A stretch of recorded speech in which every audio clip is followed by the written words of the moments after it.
Okay, and now let's move on to some tips and tricks about executing the work, performing the project work. Okay. Now, mainly in these two chapters, planning and performing work, we will be looking at some techniques. Okay, and again, as I said, it's really important to memorize these techniques.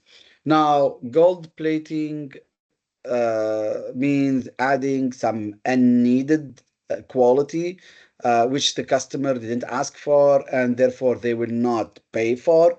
So definitely in PMI's mindset, you should not build an overvalue, okay, or overbuild the value. Actually, don't quality, not don't no, don't build overbuild the quality. So just give the customer whatever they asked for, whatever they're willing to pay for. Don't give them extra just because you want to please them, or keep them happy or satisfied. No, actually that can turn the other way around, and the customer might be dissatisfied with what was delivered because actually you've given them something they did not ask for.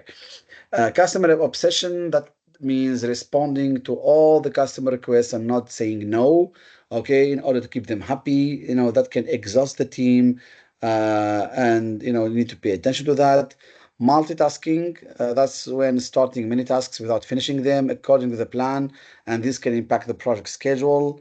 Pareto, that's about, Pareto usually is used for when we would like to analyze the root causes of issues, and then prioritize those root causes to focus on the 20% of causes that have 80% of the impact. Okay, so Pareto is about in performing the work. That's about in the first 20% of the time, try to deliver 80% of the outcome.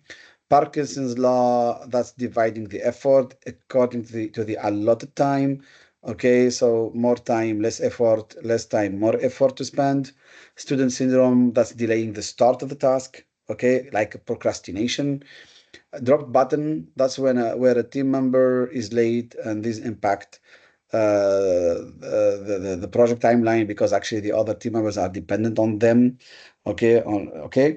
When we say tacit knowledge, we refer to knowledge that comes from experience, and this knowledge is not usually easily transferred or recorded. Explicit knowledge, usually that's something codified, something clear. It is easily expressed and easily transferred. Okay, so let me also add this: easily expressed and transferred.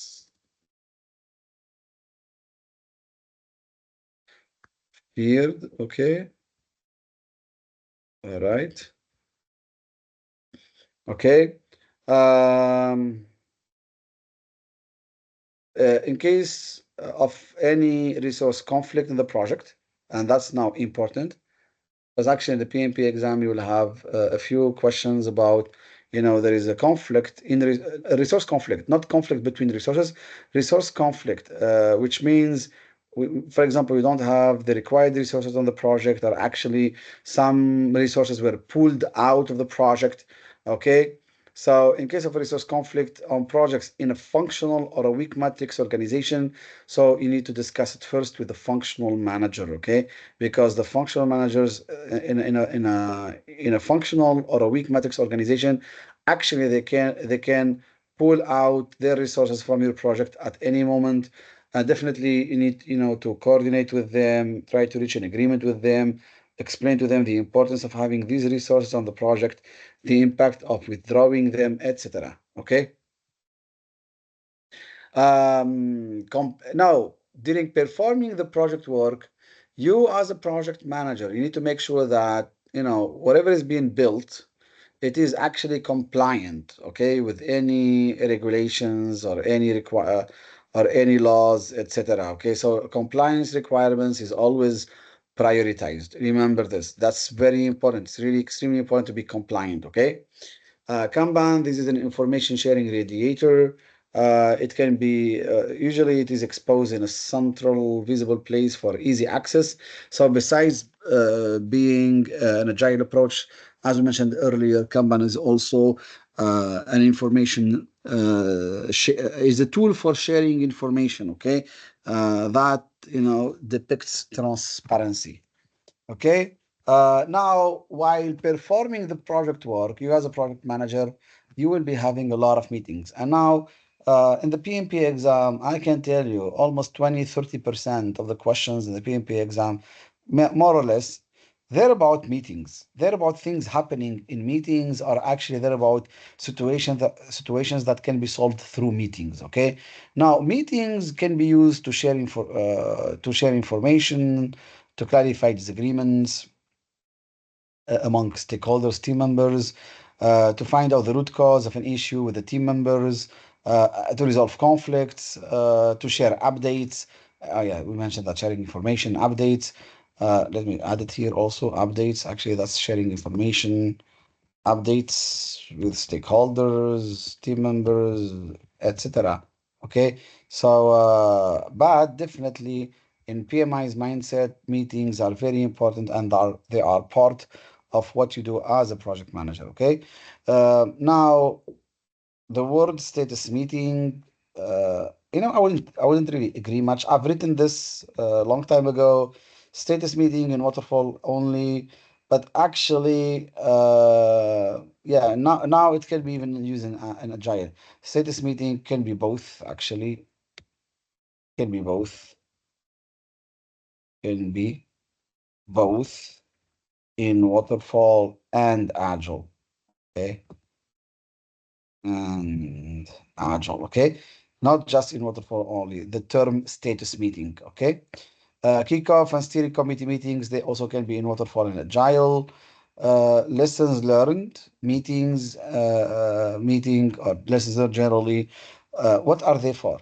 Now, in the PMP exam, in the possible answers, you will see 5 to 10 times the word lessons learned mentioned.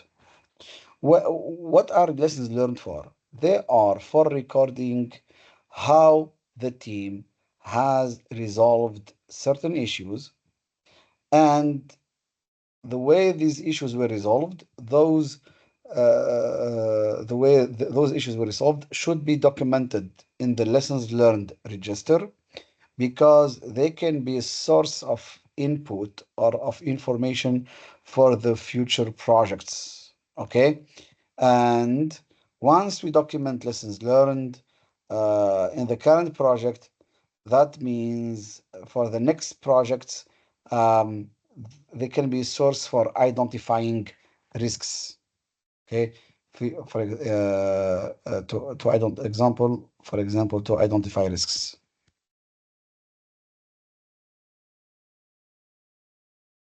Okay, because if in the current project we've had some issues and we have resolved them, so in the next project, based on the lessons learned from the previous project, we can identify some risks, because in the previous project some issues happened. So for us to make sure that these issues don't happen to us, so we need to identify them as risks, and therefore have some mitigation plan in place to try to reduce the probability or the impact of these risks. Okay, so actually those what the lessons learned are for. They're really very important. Okay, so these are the main tips and tricks we want to share with you for performing the project work. Okay, now again, we have separated these tips and tricks according to the chapters in our training, but when you will learn them, just learn them continuously